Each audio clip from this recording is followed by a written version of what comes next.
Assalamualaikum warahmatullahi wabarakatuh. Hai Sobat Mbak Tiwul, apa kabar semuanya? Semoga dalam keadaan sehat dan baik-baik saja serta dilancarkan segala urusannya hari ini ya. Terima kasih sudah mampir di video ini, tolong dibantu like dan subscribe-nya. Hari Rabu pagi tanggal 19 Februari 2025 sekitar pukul 8:20 warga Tanah Datar, Sumatera Barat dikejutkan dengan penemuan sebuah karung putih di tepi Jalan Nagari, Sungai Tarap, Kecamatan Sungai Tarap. Di dalam karung putih yang sedikit transparan tersebut tampak beberapa bagian tubuh manusia yang menonjol yang sepertinya sedang dalam posisi meringkuk. Mereka pun segera melaporkan penemuan ini kepada pihak kepolisian setempat. Dengan segera tim kepolisian Tanah Datar menuju ke lokasi. Dan sesampainya di sana, mereka melihat dari dekat karung putih semi transparan tersebut. Cukup jelas bahwa isinya adalah sesosok tubuh manusia. Tidak menunggu lebih lama lagi, karung tersebut pun dibawa ke Rumah Sakit Bayangkara Padang untuk diidentifikasi dan diautopsi. Di sekitar lokasi penemuan karung tidak ditemukan petunjuk lain apapun, termasuk identitasnya. Kejadian ini pun seketika menjadi viral di Tanah Datar, tersebar di berbagai media sosial dan media televisi. Setelah karung dibuka, foto-foto sosok tidak bernyawa yang berada di dalamnya pun tersebar pula. Dari sanalah kemudian identitas sosok tersebut dapat terkuak. Dari tulisan sebuah nama menggunakan tinta henna di tangan kirinya. Siapakah sosok tersebut dan apa yang terjadi kepadanya? Kita ikuti video ini sampai akhir ya sobat.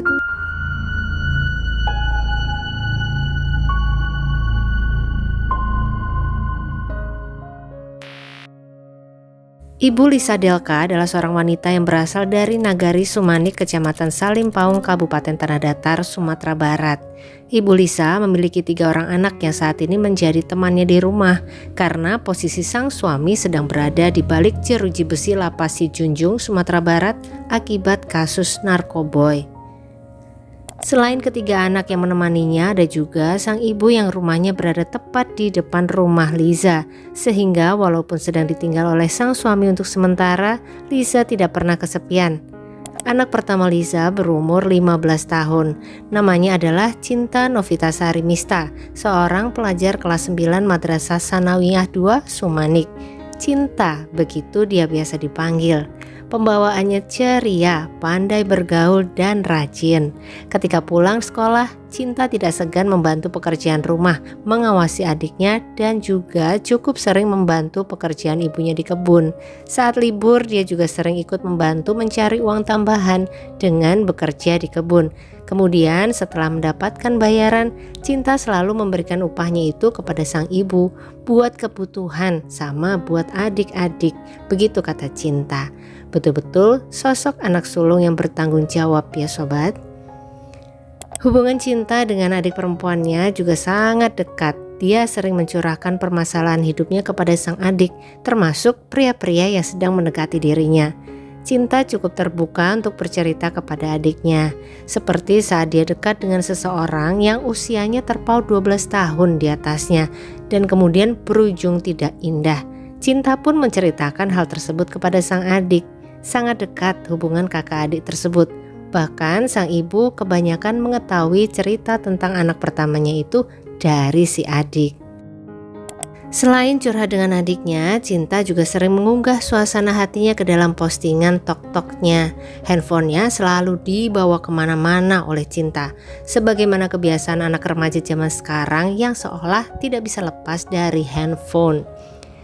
Dan di hari Selasa malam tanggal 18 Februari 2025 sekitar pukul 8 malam, Cinta pamit pergi ke rumah nenek, mau ketemu nenek sekaligus mau ngecas handphonenya di sana. Oleh karena rumah nenek sangat dekat di depan rumah mereka, sang ibu pun mengizinkannya. Di rumah sang nenek, Cinta masih terus bermain dengan handphonenya. Dia juga mendengarkan musik dengan cukup keras dari gadgetnya tersebut. Selain itu Cinta ikut bantu-bantu sang nenek membuat gorengan. Setelah menggoreng-goreng, Cinta pun pamit kepada sang nenek mau pergi keluar membeli kuota sebentar. Setelah itu Cinta kembali pulang ke rumah nenek, melanjutkan main handphonenya. Tampak saat itu Cinta juga berbicara dengan seseorang melalui telepon. Sampai sekitar pukul 9 malam, Cinta pamit kepada neneknya, mau pulang ke rumah katanya. Sang nenek pun mengizinkan namun tidak mengantarkannya sampai ke rumahnya karena letak rumah mereka betul-betul berdekatan. Tidak ada yang menyadari bahwa itu adalah kali terakhir Cinta terlihat dalam kondisi hidup, sobat. Malam itu Ibu Liza tidur terlebih dahulu tanpa menunggu Cinta pulang. Beliau menganggap jika Cinta, anaknya itu menginap di rumah sang nenek. Mau menelpon Cinta tapi ternyata kuotanya habis, sehingga beliau pun memutuskan untuk pergi tidur di malam itu.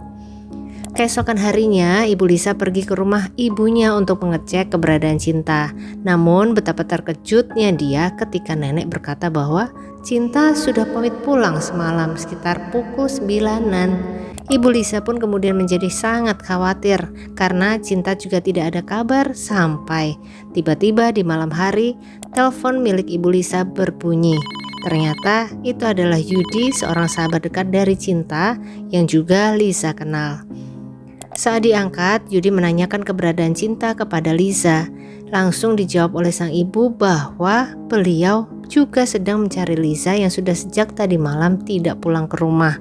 Yudi juga mengatakan saat itu bahwa dia sudah 2 hari ini tidak komunikasi dengan Cinta. Dan di dalam telepon tersebut Yudi mengabarkan bahwa sedang heboh penemuan sesosok tubuh di tanah datar yang kemungkinan adalah korban penghabisan nyawa. Seketika info dari sahabat anaknya tersebut membuat hati Ibu Liza tidak tenang. Dia pun menutup telepon, kemudian dia bersiap pergi ke rumah Yudi. Dan di tengah-tengah perjalanan Ibu Liza mampir sebentar di sebuah counter handphone untuk membeli kuota. Dan untuk memuaskan rasa penasarannya, Ibu Liza juga meminta tolong kepada penjaga counter tersebut mencarikan informasi mengenai penemuan tubuh manusia di tanah datar pagi tadi. Dengan sigap, si penjaga counter menunjukkan informasi yang sedang ramai tersebar di grup-grup WhatsApp hari itu. Ada foto-foto korban di dalamnya. Ibu Liza dengan jantung yang berdetak semakin cepat melihat dengan teliti foto-foto tersebut satu persatu. Saat melihat wajah yang ada di dalam foto itu, Ibu Liza tidak langsung mengenali karena tampak sedikit lebam.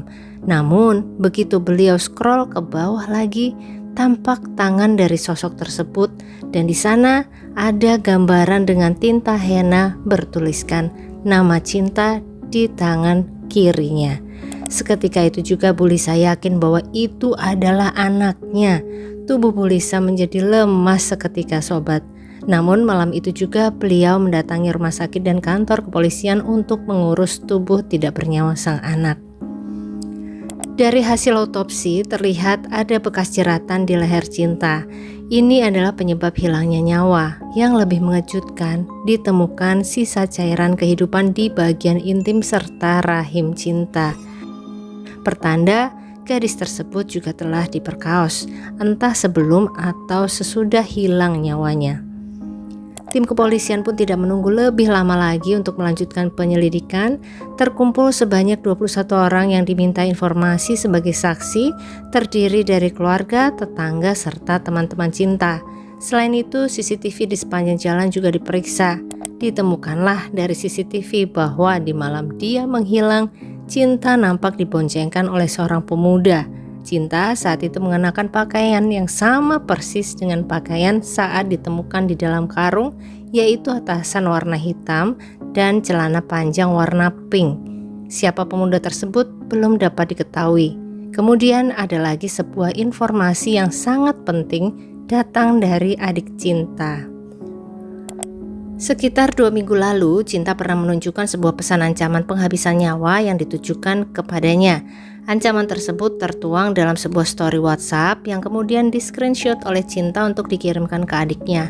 Dan oleh sang adik, screenshot tadi ditunjukkan kepada sang ibu. Melihat kalimat ancaman penghabisan nyawa tersebut, sang ibu cukup terkejut dan menanyakannya kepada Cinta, siapa itu yang mengancam? Namun dijawab oleh Cinta bahwa itu bukan apa-apa, cuman orang iseng. Kemudian tanggapan layar itu pun mereka hapus. Sang adik juga bercerita kepada ibu bahwa sebelum mendapatkan ancaman tersebut, sang kakak pernah dekat dengan seorang pria. Tapi kakaknya gak suka sampai diblokir nomor HP pria tersebut di HP sang kakak. Mungkin orang itu marah tidak terima, begitu kata sang adik. Semua informasi tersebut pun dikumpulkan oleh tim kepolisian, keterangan dari para saksi, CCTV yang memperlihatkan identitas motor yang memboncengkan Cinta, dan juga cairan kehidupan yang ada di dalam tubuh Cinta. Cukup banyak jejak yang mereka tinggalkan. Mereka, iya sobat, terduga pelaku penghabisan nyawa Cinta lebih dari satu orang. Dan berkat penyelidikan intensif yang dilakukan, akhirnya polisi dapat menetapkan 2 orang menjadi DPO atas kasus ini. Pada hari Senin tanggal 24 Februari pagi, tim kepolisian berhasil menangkap seorang tersangka yang bernama Bima berusia 26 tahun di kawasan objek wisata Puncak Pato Tanah Datar. Saat ditangkap, pemuda tersebut tidak bisa melakukan perlawanan dan mengakui bahwa dia ikut terlibat. Dialah pemuda yang tampak di dalam CCTV yang memboncengkan Cinta. Setelah itu polisi menanyakan tersangka lain kepada Bima, yang juga diakui oleh Bima bahwa temannya yang bernama Noval Julianto berusia 27 tahun adalah orang yang menjadi eksekutor penghabisan nyawa Cinta. Atas informasi tersebut, tim kepolisian melalui tim teknologi dan informasi reserse mobile atau Resmob Polda Sumatera Barat menemukan jejak Noval di Pematang Siantar, Sumatera Utara. Polisi pun menurunkan tim pengejaran. Namun karena berita penangkapan Bima saat itu sangat viral, Noval pun sudah pergi melarikan diri sobat. Polisi kemudian melakukan profiling dan mendapatkan informasi bahwa Noval memiliki keluarga di Langsa, Aceh. Polres Tanah Datar kemudian berkoordinasi dengan Polsek di wilayah hukum Polres Langsa. Identitas Noval dengan segera tersebar di sekitaran Langsa. Tidak lama dari koordinasi tersebut, ada seorang warga di Langsa yang mencurigai adanya seseorang yang baru saja datang di Langsa dan diduga terkait tindak kriminal. Warga yang curiga tersebut kemudian melaporkannya ke Babin Kamtibmas. Informasi mereka kumpulkan, penyelidikan singkat mereka lakukan. Setelah itu proses penangkapan pun dilakukan, dipimpin langsung oleh Kapolsek Langsa Barat. Dan di sekitar pukul 8:30 malam, Noval berhasil diamankan di sebuah rumah warga di Gampung Tengoh, Kecamatan Langsa Kota. Penangkapan saat itu berjalan dengan sangat lancar tanpa perlawanan. Saat itu Noval diamankan di Langsa terlebih dahulu menunggu jemputan dari tim Polres Tanah Datar. Dan hari Rabu tanggal 26 Februari, Noval pun dijemput dan diterbangkan ke Tanah Datar untuk segera diinterogasi di markas. Setelah sampai di markas kepolisian, Noval pun ditemukan dengan keluarga dari Cinta sobat. Di sana, Ibu Lisa tampak meluapkan emosinya di hadapan Noval, namun tidak sampai ada kekerasan fisik. Ibu Lisa begitu hebat mengontrol dirinya saat itu. Setelahnya di hadapan tim penyidik, Noval pun menceritakan kronologi dan juga motifnya. Kita masuk ke kronologi ya sobat. Noval dan Cinta adalah kawan lama, sedangkan Bima adalah kawan dari Noval. Bima dan Cinta kemudian dikenalkan oleh Noval. Suatu hari Noval merasa sangat jengkel kepada Cinta karena gadis tersebut memblokir nomor HP-nya.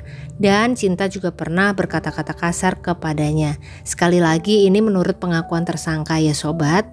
Noval pun kemudian merasa sakit hati kepada Cinta dan kemudian timbullah niatan untuk menghabisi nyawa gadis tersebut. Dia kemudian merancang rencana dan meminta bantuan kepada Bima sahabatnya. Pada Selasa malam tanggal 18 Februari, Noval membuat janji dengan Cinta melalui handphone menggunakan nomor lain. Bima pun dimintai tolong untuk menjemput Cinta pada pukul 9 malam. Bima memboncengkan Cinta menuju ke lapangan Cindua Mato Tanah Datar. Di sana Bima dan Cinta bertemu dengan Noval yang sudah lebih dulu menunggu di lapangan. Dalam pertemuannya itu, Noval mengambil handphone Cinta dan membawanya ke daerah Salim Paung. Saat itu Noval mengendarai sepeda motornya sendiri. Cinta pun akhirnya terpaksa harus mengikuti Noval karena handphonenya dibawa oleh lelaki tersebut. Bima kembali memboncengkan Cinta menyusul Noval ke Salim Paung. Ketiganya kemudian bertemu kembali di sebuah taman kanak-kanak di Salim Paung, tempat yang disepakati oleh Noval dan Bima saat melakukan perencanaan di awal. Di sanalah Noval melakukan tindakan penyerangan kepada Cinta. Dia jerat leher Cinta dengan tangannya. cukup lama sobat, sampai gadis tersebut kemudian kehilangan nyawanya saat itu juga. Tidak berhenti sampai di sana, Noval kemudian memperkaos cinta yang sudah tidak bernyawa lagi itu sobat. Astagfirullahalazim. Dan setelah Noval selesai memuaskan hasratnya, dia memanggil Bima dan memintanya mencarikan benda untuk membungkus tubuh cinta. Bima pun keluar sebentar dan dia membawa masuk sebuah karung putih yang dia temukan di sekitar lokasi. Tubuh cinta dimasukkan dengan posisi meringkuk ke dalam karung. Kemudian dinaikkannya karung tersebut ke atas motor Noval. Kemudian Bima dan Noval berpisah di sana. Handphone cinta tetap Noval bawa, sedangkan charger cinta tertinggal di sana. Noval membawa karung di sekitar jam 10 malam menuju ke sebuah area jurang untuk membuang karung tersebut. Rencananya, namun alam sepertinya menggagalkan rencana tersebut karena tiba-tiba saja berjarak 1 km dari lokasi jurang yang dituju, motor Noval tiba-tiba berhenti karena kehabisan bahan bakar. Tidak mungkin dia membeli bahan bakar dengan membawa karung besar, bisa-bisa mengundang kecurigaan orang nanti. Akhirnya Noval pun memutuskan untuk membuang saja karung tersebut di tepi jalan tempat motornya berhenti, yaitu di tepi jalan Nagari Sungai Tarap. Setelah itu Noval menelpon Bima minta tolong dibelikan bahan bakar dan kemudian pulang ke rumah masing-masing. Motifnya sekali lagi adalah sakit hati sobat karena nomornya diblokir oleh korban. Atas perbuatannya ini Noval dan Bima pun dijerat pasal sesuai dengan porsi kejahatannya masing-masing, di mana Noval dijerat dengan pasal berlapis termasuk pasal perlindungan anak karena korban masih di bawah umur, pasal penghabisan nyawa berencana, dan pasal pemerkosaan dengan ancaman hukuman seumur hidup. Sedangkan Bima dijerat dengan pasal mengenai penghabisan nyawa dan pasal tentang pelaku dan pembantu tindak kejahatan dengan hukuman yang lebih ringan dari Noval. Namun tim kepolisian masih terus memperdalam penyelidikan ini untuk kemudian menentukan ancaman hukumannya. Semoga saja para pelaku mendapatkan hukuman yang setimpal ya sobat ya. Saat ini tubuh cinta Novita Sarimista sudah dimakamkan di samping rumahnya. Pada saat prosesi pemakaman ada sebuah adegan yang sangat menyentuh, di mana sang ayah ikut hadir di acara tersebut dengan tangan terborgol dan didampingi oleh para petugas kepolisian. Sang ayah tampak tidak bisa menahan rasa sedihnya. Dia menangis di depan tubuh anaknya sampai sepanjang acara sobat. Betul-betul dirinya tidak menyangka hal ini akan terjadi kepada putrinya tersayang. Ketika melihat cuplikan video sang ayah ini, cukup banyak netizen yang berharap jika Noval dan Bima nanti bisa diletakkan satu sel dengan ayah dari cinta. Kita doakan semoga cinta Novita Sarimista diampuni segala kesalahannya, diterima semua amal kebaikan dan amal ibadahnya, serta untuk keluarga yang ditinggalkan, semoga diberi kekuatan dan ketabahan luar biasa dalam menjalani ujian ini. Amin ya Allah. Ibu Lisa Delka juga tampak sangat kehilangan putri pertamanya tersebut. Dia juga menyampaikan bahwa ada satu permintaan dari cinta yang belum dia wujudkan, yaitu cinta pengen dibelikan helm untuk dipakainya saat nanti bersekolah di SMK. Namun belum sempat terbeli, cinta sudah duluan pergi. Sedih ya sobat ya. Demikian kisah kasus kita kali ini sobat. Bagaimana pendapat sobat semua mengenai kasus ini? Sepertinya kedekatan dan keterbukaan cinta kepada adiknya menjadi salah satu faktor yang mempermudah pengusutan kasus ini ya sobat. Buat sobat-sobat Mbak Tiwul yang punya adik atau kakak tapi sudah lama tidak saling berkabar, yuk kita sapa mereka yuk. Mbak Tiwul juga mau menyapa kakaknya Mbak Tiwul yang ada di Bali nih. Hai Mbak, semoga pas nyimak ya. Terima kasih buat sobat semua yang menyimak sampai akhir. Jangan lupa like-nya dan sampai ketemu lagi di kisah-kisah selanjutnya. Selamat beraktivitas kembali. Wassalamualaikum warahmatullahi wabarakatuh.